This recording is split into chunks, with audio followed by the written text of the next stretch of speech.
इस वीडियो में हम लोग सीखने वाले हैं कि सर्वनाम किसे कहते हैं, सर्वनाम का कितना भेद होता है और सर्वनाम के भेद का परिभाषा क्या है।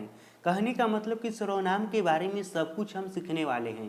तो इस वीडियो को शुरू से लेकर अंत तक और ध्यान से जरूर देखिएगा यदि आपको सर्वनाम के बारे में सब कुछ सीखना है तो चलिए अब हम सबसे पहले यह समझ लेते हैं कि सर्वनाम किसे कहते हैं, इसका परिभाषा क्या है। तो देखिए सर्वनाम का बहुत ही सिंपल सा परिभाषा है कि संज्ञा के बदले में आने वाले शब्द को सर्वनाम कहते हैं। तो फिर यहाँ पर एक शब्द आता है कि आखिर संज्ञा किससे कहते हैं। तो देखिए इसके बारे में यदि पूरा डिटेल में जानना चाहते हैं तो इस पर मैं पहले ही वीडियो बना दिया हूँ, जिसका लिंक इस वीडियो के डिस्क्रिप्शन में मिल जाएगा। तो इस वीडियो को देखने के बाद उस वीडियो को देख लेना। तो फिलहाल यहाँ पर अभी समझ लीजिए कि संज्ञा किसे कहते हैं। तो देखिए किसी भी नाम को संज्ञा कहते हैं।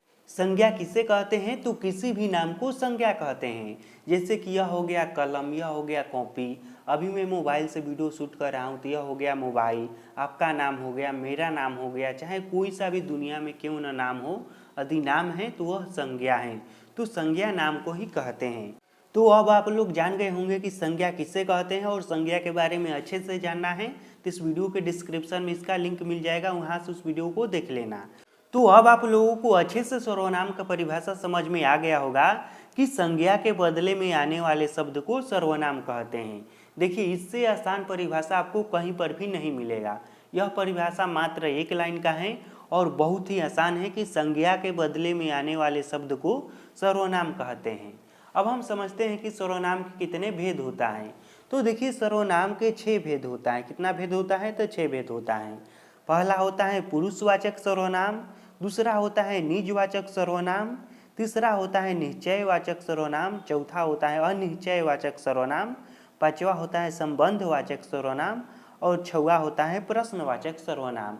और हाँ, यहाँ पर देखिए यह जो भेद मैं लिखा हूँ यह आगे पीछे हो सकता है। यह मत समझिएगा ना कि एक नंबर पर मैं यह लिखा हूँ पुरुषवाचक सर्वनाम तो आपको हमेशा या किताब में एक नंबर पर पुरुषवाचक सर्वनाम ही मिलेगा।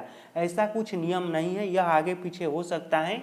लेकिन जो सर्वनाम के मुख्य भेद होता है या कुल भेद होता है वह 6 होता है और यही 6 होता है। अब हम इन 6 का परिभाषा समझेंगे और इसका परिभाषा समझकर यह जानेंगे कि आखिर पुरुषवाचक सर्वनाम किसे कहते हैं, निजवाचक सर्वनाम किसे कहते हैं। तो यहाँ पर समझिए। तो सबसे पहले हम समझते हैं कि पुरुषवाचक सर्वनाम किसे कहते हैं। तो देखिए जो सर्वनाम पुरुष या स्त्री के नाम के बदले आता है उसे पुरुषवाचक सर्वनाम कहते हैं। जैसे में हो गया मैं, हम, तुम, वह, यह सब सर्वनाम जो हैं यह किसी पुरुष या स्त्री के बदले आया है।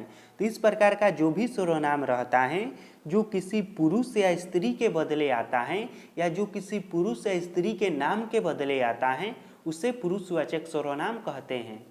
दूसरा है निजवाचक सर्वनाम। तो देखिए जिस सर्वनाम से किसी निजी या अपने आप का बोध होता है उसे निजवाचक सर्वनाम कहते हैं। तीसरा है निश्चयवाचक सर्वनाम।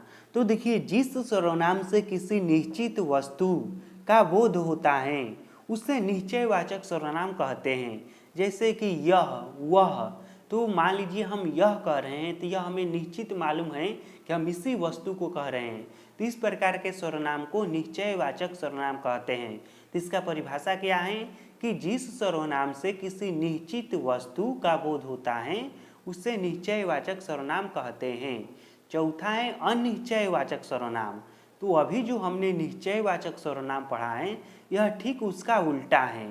तो देखिए इसका परिभाषा क्या है कि जिस सर्वनाम से किसी निश्चित वस्तु का बोध नहीं होता है उसे अनिश्चयवाचक सर्वनाम कहते हैं। देखिए इसके नाम में ही इसका परिभाषा छुपा हुआ है। अब माने होता है नहीं और निश्चय माने जिसका निश्चय न हो। तो जिस सर्वनाम से किसी निश्चित वस्तु का परिचय या बोध नहीं होता है उसे अनिश्चयवाचक सर्वनाम कहते हैं। जैसे कि मान लीजिए हो गया कुछ, कोई, किसी, यह सब क्या है तो यह सब अनिश्चयवाचक सर्वनाम है। पांचवा है संबंधवाचक सर्वनाम।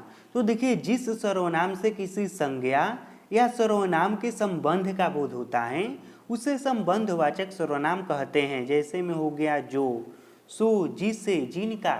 इससे क्या मालूम चलता है, इससे हमें किसी संज्ञा या सर्वनाम के संबंध के बारे में मालूम चलता है। तो इस प्रकार के सर्वनाम को संबंधवाचक सर्वनाम कहते हैं। और छठा है क्या, तो छठा है प्रश्नवाचक सर्वनाम।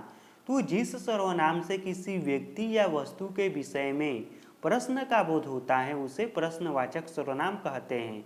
जैसे में कौन, किसे, क्या, यह सब जो है यह प्रश्नवाचक सर्वनाम है।